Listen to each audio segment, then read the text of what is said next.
Good morning, everyone. We are so delighted to bring you another webinar just for our partners here from Visit NC. And today is really special, one that's very close to my heart. North Carolina has had representation both in trade and public relations in the Canadian market for over 25 years. And we are really one of the only states in the Southeast to have any representation. So it's been great. We know that Canadians are driving to Florida. They're coming down I-77 and I-95. And so our mission has always been to try to get them off the highway, to spend a couple days just traveling around, seeing what's in North Carolina. So in 2019, which was really the last year we have any good data because of the borders closing during the pandemic, North Carolina saw 405,000 Canadian visitors who spent $225 million in our state. So it's a really big market. It is by far our largest international market. And for that, we have picked the very best team in Canada to help us get our message out. We have been with Reach Global for 13 years. And today you are going to hear just an overview of what's happening in the market, how you can work with us in the market, and just lots of other great data. So I'm going to kick it off to Charmaine, Carly, and Costa to tell you a little bit more. Thank you for that, Heidi. So Costa here. I manage the travel trade relations here in Canada. And as Heidi just mentioned, Charmaine and Carly are with me here today, and I'll introduce them in just one second. We are incredibly happy to be presenting this insight into Canadian travelers. And before I go any further, you probably see the word travelers. No, I don't have a challenge in spelling. We are Canadian. We use British spelling. So you might see words like traveler with two L's, labor with a U, favor with a U. So we do use Canadian spellings, British spelling. So you'll see that throughout the presentation. So just prefacing that before we start. And Charmaine Singh is our president, so actually leads the Canadian group and our managing director. So Charmaine Singh, Charmaine, if you want to say hello. Good morning, how are you? Fantastic. Charmaine, obviously our president here in Canada, and then leads a team here for Visit NC in Canada. And Carly Mello, and Carly, you'll hear from her through the presentation as well. And Carly handles PR and media relations. Good morning. And myself once again, so my name is Costa. I handle travel trade relations, so dealing with travel trade, tour operators, and also our airline partners. So we have offices in Toronto, Montreal, and Vancouver. Our head office being in Toronto. And here for the next 25 minutes or so to give you an overview and insight of what's happening in Canada right now. And it's been a little bit of a while since we've actually chatted and given you an update on Canada, provided an update on Canada. So over 25 minutes, we'll hopefully give you an insight into the economy, Canadian demographics, travel trade trends, PR and media relations, and then some opportunities for you all as our partners up here in Canada. So let's just get off to it. So demographics and economy. So we're in a great position right now. In terms of Canada right now, so just my lovely face right there. We continue to be, in the last 2 years, we are the fastest growing country amongst all G7 countries. So the population growth in Canada, as you see on the image here on the left, has been quite important. A lot of it is based on immigration. So our country has been growing in population across the country. Ontario, most populous country, has grown by almost 6%. And BC out west, there's a lot of Canadians moving out west for the outdoors side of things in Western Canada. So we've seen great Canadians. We're actually projected to be at close to 39 million by 2024. So the population is growing quite strongly, though we are still about 10% of the US. We're still a very mighty people. And about 80% of Canadians live within 100 miles of the US border. Our core markets, Ontario and Quebec, we are 38 million, but 61% of us live in the Ontario and Quebec market. And our four most populous provinces, Ontario, Quebec, BC, and Alberta, account for 86% of the total population of Canada. So Ontario and Quebec are core markets, but also Alberta and BC, that really is where the population lies at the moment. And if you're looking at specific demographics in terms of ages, our millennials and our 65 plus population represent 2/3 of the Canadian population. so quite substantial in 2 age groups. And they're the 2 age groups that travel the most. So please keep that in mind as you're looking for ideas to appeal to Canadians and also compelling ideas to Canadians and why they should visit North Carolina.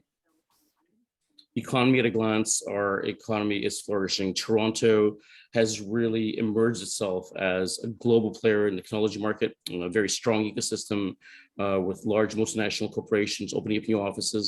So even in the midst of the pandemic, Toronto is growing in a great initiatives being put forward together by Ontario Tourism and also Toronto to grow Toronto and make it one of the capitals of IT in the world. So that's going to be really nice synergy with the triangle in North Carolina. So good opportunity there to grow some business travel back and forth between Ontario, Greater Toronto, I should say, and North Carolina.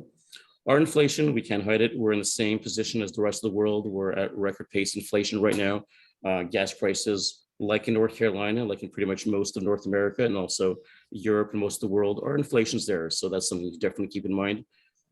Great opportunity for you. Right now, if you're spending some money in Canada to try to entice Canadian travelers or business travelers or leisure travelers to come down, great return of investment. So if you spend $1, you're getting 125 Canadian in return. So definitely worth the spend. It can lead to a quick return of investment as well, because Canadians definitely, because of proximity, can decide to travel in the week to travel in the same week. And historic national record low unemployment since Statistics Canada has been tracking unemployment levels in Canada. We have never seen figures like this across the country, and especially in the 4 most populous provinces, again, including our core markets of Quebec and Ontario. Unemployment is just over 4%. Quebec leads the way with only 3.8%. But at the same time, similar to North Carolina and the US, we are facing a struggle with the labor shortages, and exactly like the rest of the world. So it's definitely an uphill challenge, but the economy up here is doing great. And if we're thinking of the economy, the housing market has been on absolute fire for 2 years. Price points have grown tremendously here with demand and price points for Canada for the economy. And as Heidi mentioned at the top of the presentation, we are very humble, but also very, I'm very appreciative of this fact that Canada is the top international spending market for North Carolina. Heidi mentioned the numbers, and I won't repeat them again, but spending per Canadian visitor actually increased last year, and we're projected to be at $214 million in spend by 2025. So if you definitely give our Canadian population a reason to visit, they will come. And that's our goal here today. Heidi mentioned I-77 and I-95. We know the Canadians are coming down from especially Ontario and Quebec, so from Eastern and Central Canada as well, and Atlantic Canada, off those 2 major thoroughfares. Work with us, work with our entire team at Visit NC, and we'll come up with ideas together to give them a compelling reason to exit and stay multiple days in North Carolina. What makes us tick? Put a little funny image here on the right. It's funny, but at the same time, for us Canadians, not so funny at all. We've been talking about, we've had a dreary winter and dreary spring, and then we jumped from practically blizzard conditions 2 weeks ago to incredibly warm and humid conditions this week. We'll be actually hitting close to 90 degrees today and tomorrow, and even Saturday in Ontario and Quebec. So these potholes that you see here on the right seem quite funny, but they actually are a reality. So we do drive in these potholes. We want to get out of here. Canadians have spent the last 2 years in Canada. The border was closed, the land border, I should say, up until November 2021. So in the last 6 months, the borders finally started to open up. So we need to get away. Canadians want to get away. And if we're focusing on when Canadians travel, there's certain periods throughout the year. There's Family Day, which is actually celebrated in many Canadian provinces, and that is in February. Easter week, obviously, like most of us in North America, is a big travel week. And with kids and families being off, definitely a 4 or 5 or even 1 week holiday is pretty much common for Canadians. Victoria Day, so Victoria Day weekend, which is a massive weekend for Canadians traveling, that is in May, and that is 1 week before your Memorial Day weekend. So Canadians do travel heavily on that weekend, especially on the drive side. Canada Day, which is around the 4th of July. So we're on the 1st of July that we represent, that we actually celebrate Canada. So Canadians are off during that weekend.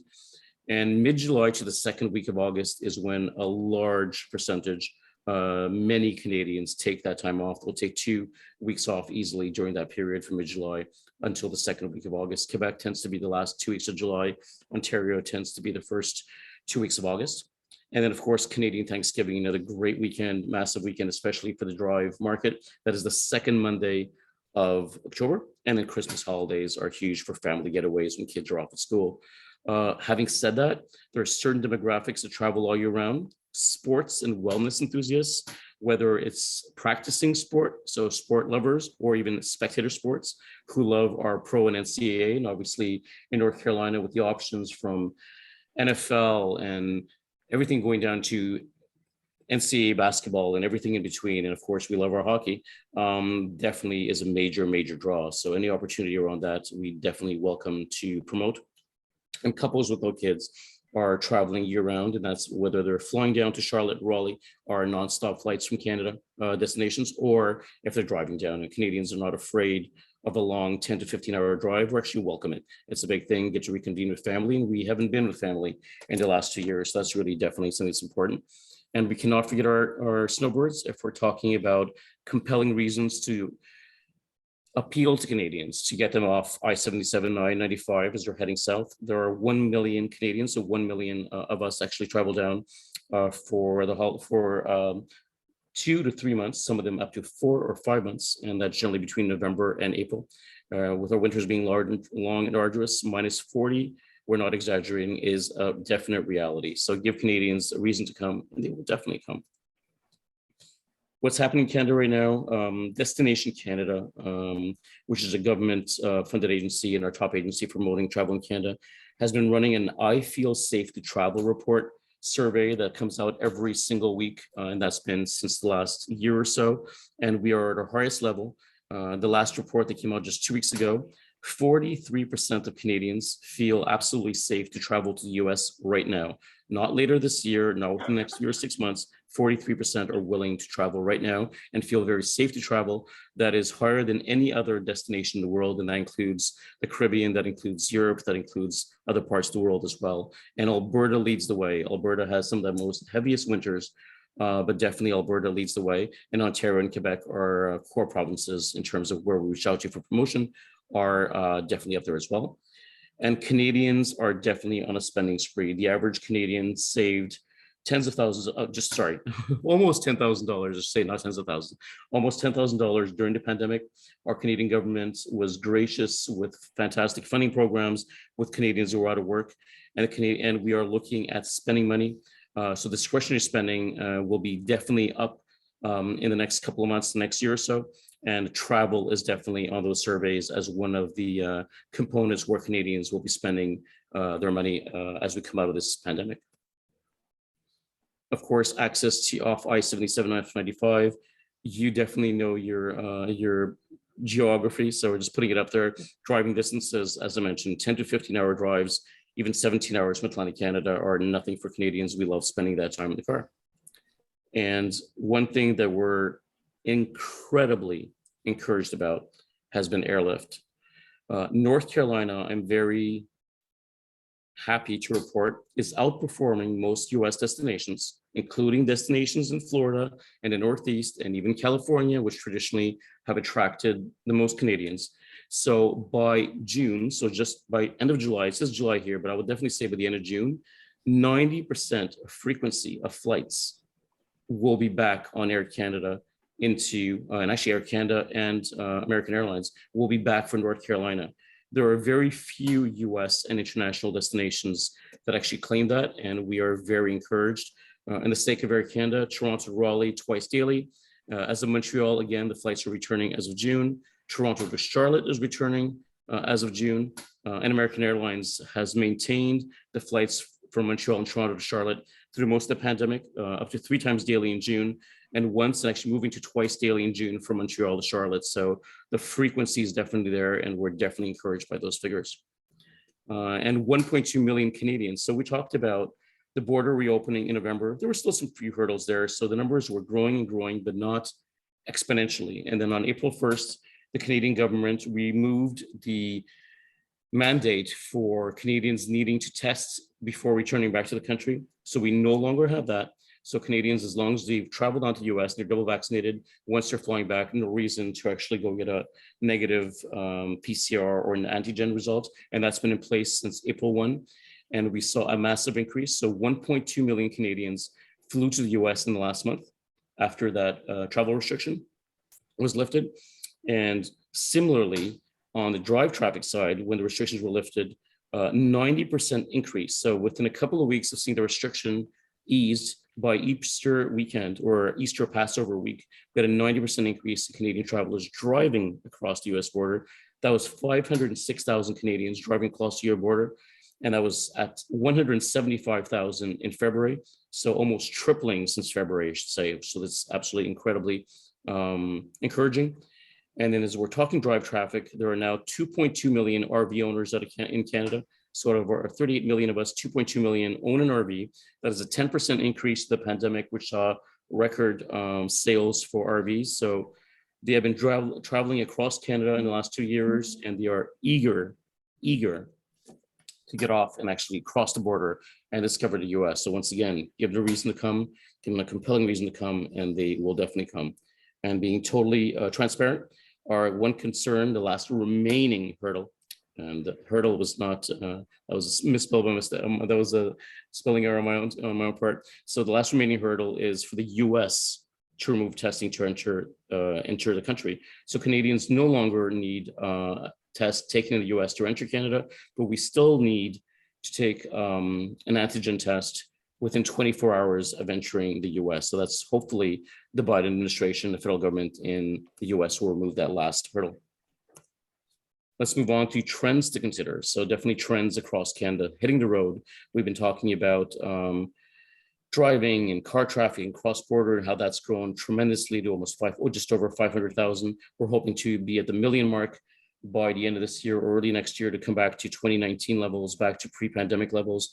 Families are eager to travel. Multi-generational holidays will be very, very popular for the rest of this year, not for this just spring and summer. Canadians will travel in October and November and December and even early next year in strong numbers. So definitely give reasons a family to come. And luxury is on the move. So for those of you familiar with the Virtuosa Group is an elite consortium of travel agencies around the world.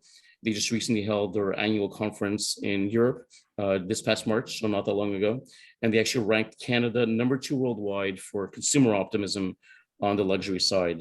So we're here for you. We'd like to hear from you if you're a romantic inn or a luxury property, or we're able to offer private small group experiences or even VIP behind the scenes experiences. We know that the luxury market continued to travel throughout the pandemic, not only in the last 6 months when the land border opened.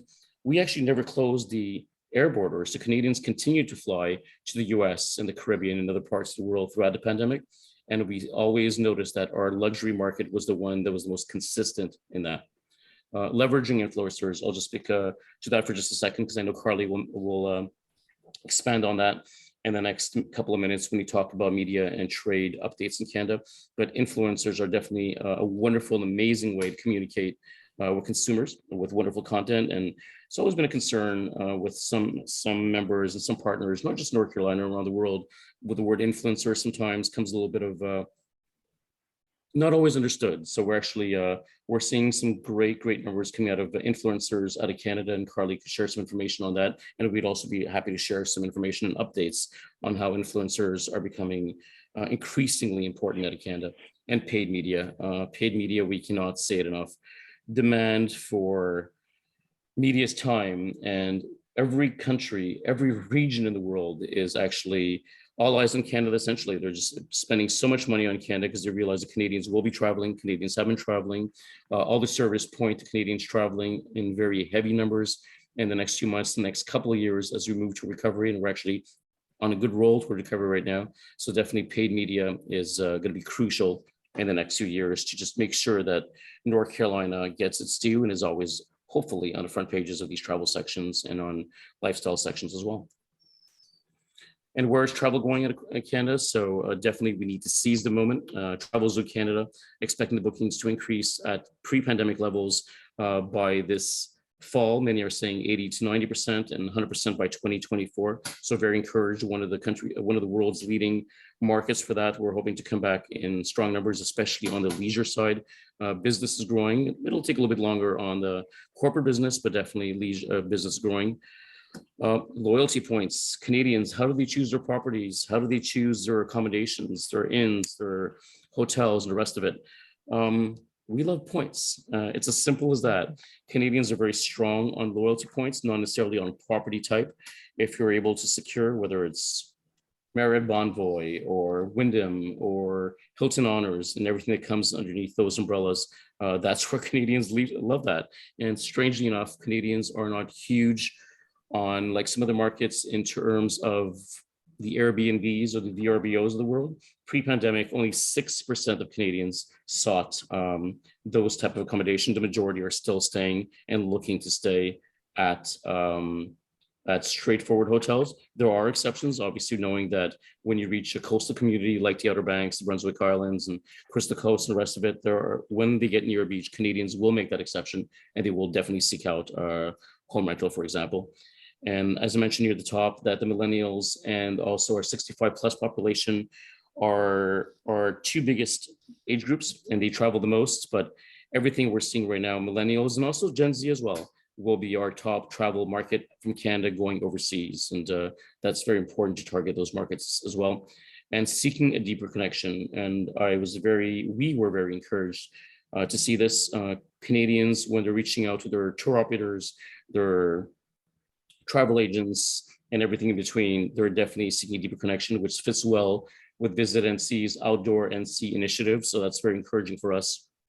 Slow travel, responsible travel, and reconnecting with nature are near the top of every survey that has been released in Canada for travel intentions in the last year. And as I mentioned, increasing flight frequency. The rest of the US will be at 80% of 2019 by this summer. North Carolina outpacing pretty much every other US state, will be at 90% by end of June, early July. And travel trade, before we go to PR and media. So Canada continues to employ more travel agents per capita than any other country in the world. It's always kind of strange because we hear about in Europe, travel agents are sort of disappearing in other parts of the world. Canada has always maintained a huge number, and we've always been recognized as having more travel agents per capita. This is still true. There are still over 15,000 registered travel agents, 85% of them in our core markets of Quebec, Ontario, and also in our BC and Alberta, which are our four most populous provinces. So very important. And surveys from Travel Week Canada, from Travel Zoo Canada, OpenJaw, and a variety of other travel trade media publications have shown that the pandemic has told Canadians that if they want to feel secure in terms of rebooking, in terms of being protected for their booking, go to travel agents. And the last survey we saw from Travel Week Canada was that 60% of Canadians are seriously thinking of making all their future reservations via travel agents just to feel secure. And since mid-February, as Omicron's luckily and happily subsided, the travel agencies are reporting being flooded with bookings, and it has not stopped. We're now in mid-May, 3 months later, and speaking to travel agents like we do on a daily basis, they are on a huge booking surge. Physical office does not open up. We think the hybrid approach for most travel agencies will continue to be the case for this year and possibly even the future as our industry evolves considerably. And national conferences, even consumer shows as well, are starting to resume in the spring, and they'll be back in full swing by this fall. And some of our biggest consortia, some of them listed here, Travel Leaders Network, CAA, which is our version of AAA, Unit Globe, Travel Edge, are definitely some of the travel agents consortia in Canada, and they have started their conferences as well. And I won't focus on everyone here.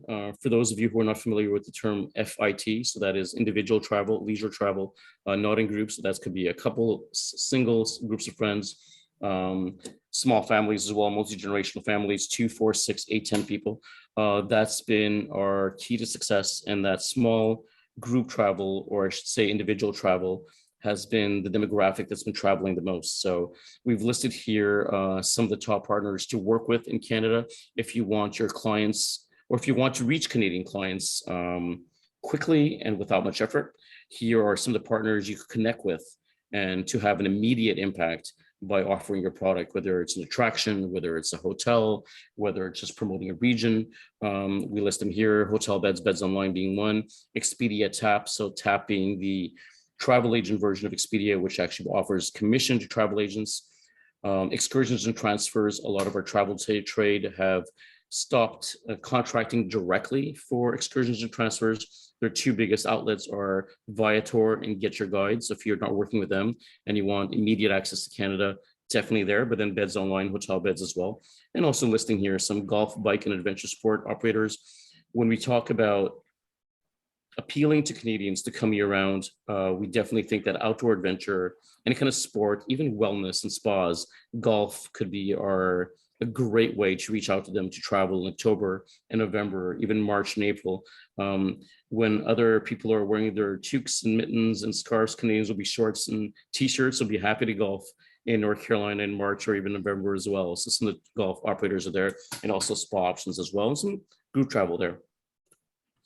Having mentioned Hotel Beds, our entire team from Heidi all the way down and to ourselves in Canada, very, very encouraged. So Visit North Carolina embarked on a promotional campaign with Hotel Beds or Beds Online 7 months ago. It was a campaign that ran for 7 months that just recently ended off in Hotel Beds, of course, offering attractions, hotels, and just so much more to the travel trade, but also to consumers. Great to see. Canada had a whopping, insanely encouraging 703% growth over 2019. So we took that number from pre-pandemic and just exploded that number. So outpacing in terms of percentage any of the other regions, which are very important to North Carolina. And even when we're looking at the US, Canada being 1/10 of the US population, we're up there in percentage. So incredibly encouraging. Hotel Beds has been a great partner. The 7-month campaign was incredible success. So a great insight there from Heidi and the Visit NC team to actually work with Hotel Beds. And if you want, once again, to have your property or your attraction or your destination get a lot of attention in Canada, Hotel Beds is king in Canada in terms of working with tour operators, travel agents, even promoting to consumers. Costa, can I interject for a second? Please go ahead. Sure. That campaign launched in October last October, and I want to preface that we had a closed border until November 21st. And when this campaign launched, there was in-depth discussion around, do we do it with a closed border, with a travel ban for Canadians to travel? We did it, we took the chance, because this group on the ground in Canada knew that Canadians were traveling with a travel ban, and we knew that they were going to book, even though they didn't know when the border was going to open. So can you imagine now doing another campaign with an open border, no travel ban, and our numbers, just flying off, flying through the sky? So I just wanted to preface that our timing, we took a chance, and it was the right chance to take, because we knew Canadians weren't going to listen to the government, and they were going to go. And even more importantly, the numbers are incredibly encouraging. Even more importantly, you're probably thinking, this was probably Raleigh and Charlotte and Nashville. Actually, quite the opposite.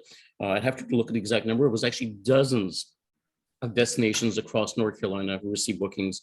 It was not just Raleigh and Asheville and the Outer Banks. We saw small regions and small towns, and Hotel Beds really has a nice, they cover the North Carolina market very, very well, not just big cities. So very encouraged. The numbers are great, but also not in certain areas. It was across the board where we saw numbers coming. And Carly, I'll hand it off to you for media and PR and marketing. Well, thank you.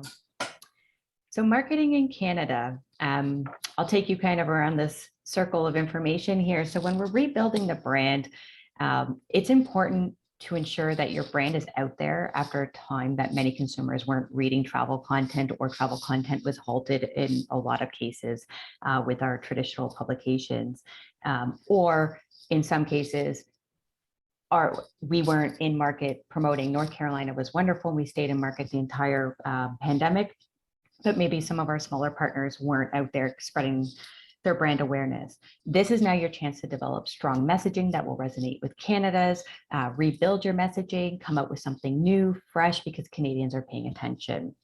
when we're looking at digital opportunities, we need to consider this as a key component. And we had mentioned influencers previously with Costa, but this will allow you to reach many more readers and at a faster pace.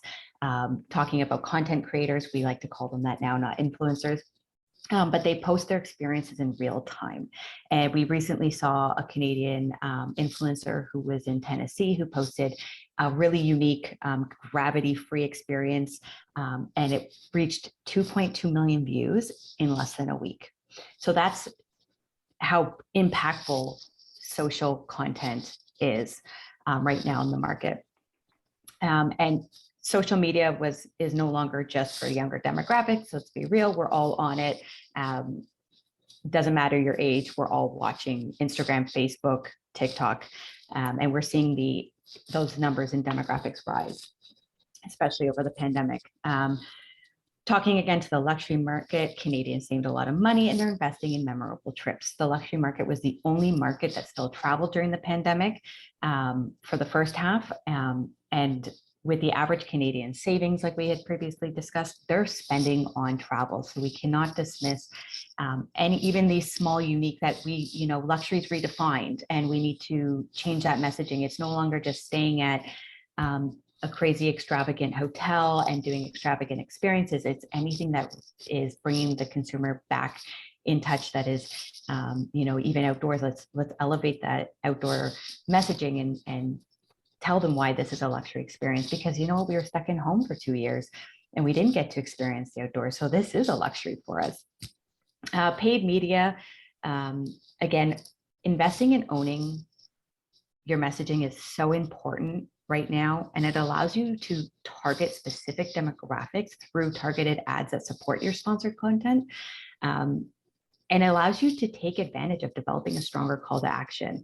You can look at not just doing traditional marketing that we're used to, is look at what your sales team is doing. Do you have partnerships with booking websites that you can utilize and make that your call to action? So we're looking now at the inspiration call to action and the direct to booking, and looking at how we can intertwine those two and not confuse the consumer at the same time.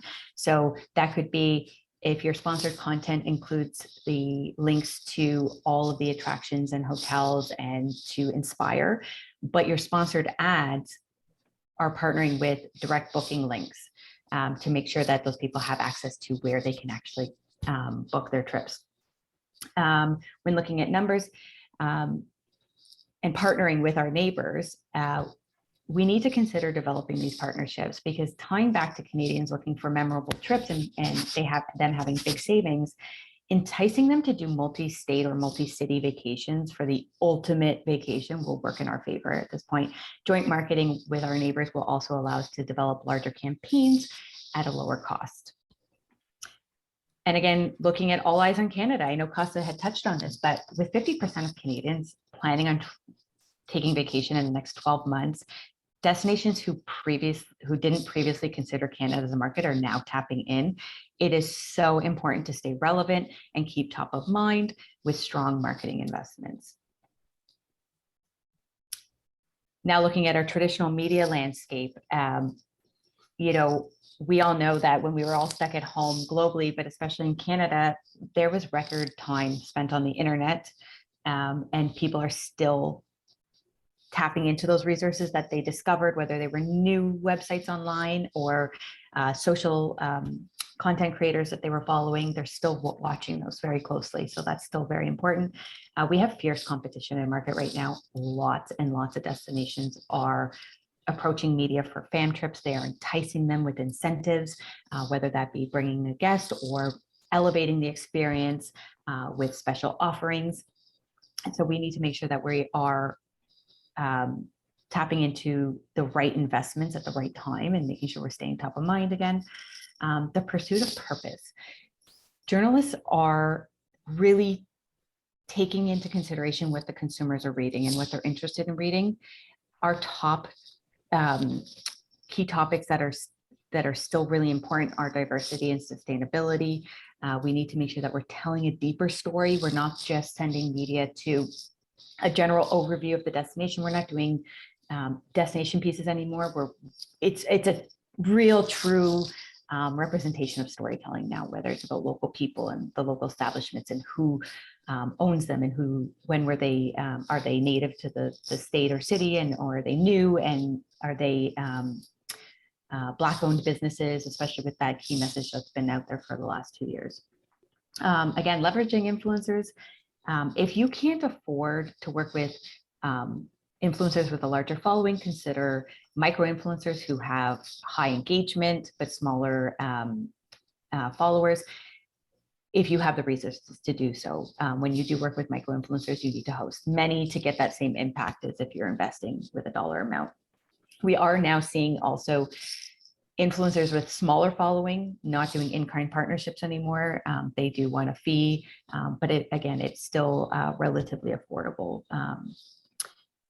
An attention recession. So given that we're spending so much time online and there's just been so much digital overload with stuff online, we need to make sure that the content we are producing is really capturing our consumers, whether it's creating interactive maps or lots of visuals, things that kind of tell the story without forcing them to have to read too much content, because they're not doing that right now. And the return of international content in our traditional publications, which includes print, they are back. A lot of the hold on international content has started to lift over the last month or so, which is really good news for us. That being said, we need to take into consideration that there is a backlog with traditional media in ode stories from pre-pandemic times. A lot of them weren't able to publish, so consider online content and the value of it right now. Print is going to take a little bit longer to come out, and we need to see patience when we're looking for print, but do not underestimate the value of online. I know traditional PR, we're all looking for that hard copy print publication or piece, editorial piece, but don't overlook the power of online content at this point. Awesome. Thank you, Carly, for that. You're welcome. And as we move towards your last section, I should say our last slide. First of all, thank you for, we know how busy you are right now, taking 40, 45 minutes of your time to spend time with us on a Thursday morning is very appreciated by all of us, including Charmaine, Carly, and myself, and the entire Visit NC team. And before we go over the Q&A section, we want to present to you some opportunities for our partners. So looking forward to opportunities to present a compelling message for Canadians exit a compelling reason for Canadians to exit. Also come down and fly down. Carly, I don't know if you want to take the first two with media relations and press trips, and I'll take the last two. Yeah, so we're looking at customized press releases. We have a really strong database here with our media contacts, and we would love to support you in putting together some really great pieces. And again, looking at with our partnering cities to include some, ideas of, visiting multiple cities in one press release instead of a general state overview. Targeted pitching as well, looking at those specific outlets, whether we're targeting luxury or the 65 plus, with Zoomer magazine, etc. Media meetings, we're happy to always set up opportunities to meet with the media directly, and Canadian sales missions. Press trips, multi-region itineraries, that's always, we have a minimum of 3 cities with Visit North Carolina, but if we can expand that and get media on the ground for bigger, better experiences, we're happy to do so in individual focused press trips as well. Yeah, and on the event side, both for our media and also for Travel Trade, we'll be taking part, Visit NC will be taking part in Travel South's events in Toronto. In August, we'll be bringing also a media and trade from Montreal as well. So that'll be a big event that is being planned for mid-August. So there's an opportunity there, obviously, to promote Visit North Carolina to both media in Canada, tour operators, and Travel Trade as well, and engage them into some wonderful stories and also product development and new itineraries. So we're very excited for that, and that event will be coming out soon. I'll be actually going live soon. Consumer shows, we're definitely looking right now what consumer shows take part in, have always been very successful visit North Carolina and Canada, everything from outdoor adventure-minded shows, straightforward travel shows, including the SITV show, which is the most visited travel show in Canada with over 36,000 consumers visiting. So we're definitely just trying to figure out which ones to take part in this year. There are just so many, and we're just very encouraged to getting back into consumer shows, and that's looking great. On the travel trade side, ideas for newsletters. We'd like to send out information to our clients, encourage them to visit your regions, encourage them again with a compelling message. Very much so. So definitely we've been talking about golf. We're talking about outdoor adventure, spectator sports, which we're huge on in Canada and we're limited on in terms of the last couple of years, unlike the US, which was quicker to expand, and Canadians were quite envious of that. Luxury as well. So we've been talking about luxury throughout several slides. It's not necessarily, as Carly just mentioned, a luxury hotel, but it's a luxury ice experience. It could be an outdoor adventure, it could be an activity, it could be a behind the scenes tour. So definitely information newsletters, and also we do product trainings on those same themes. So golf will be a big one for us, spectator sports, hiking, biking, whether it's mountain biking or road biking. That'll be a huge focus for us in the next year or so through newsletters and also product trainings with Canadians. So once again, having said that, before we move to Q&A, for myself, Carly, and Charmaine, and also for the entire Visit NC team, Heidi and her team as well, we are always here and available to answer your questions and help you develop new itineraries and new opportunities, and just to just chat and come up with ideas together. So with that, we'd like to say thank you. Super grand merci from all of us on the Canadian team, and now we'll open it up to questions. Great. Well, thank you, Costa, Carly, and Charmaine. Hopefully, all of our partners on this webinar now see why we have the top rep firm in Canada, always giving us great intel and great opportunities. So as we go into Q&A, just a reminder that the next Visit NC webinar will be on June 9th. And just keep an eye out in Newslink for the topic that will be announced then. But we did have one question during the presentation. And yes, this will be on the partner page very soon, this whole presentation. Any other questions? I guess you guys covered it. Awesome.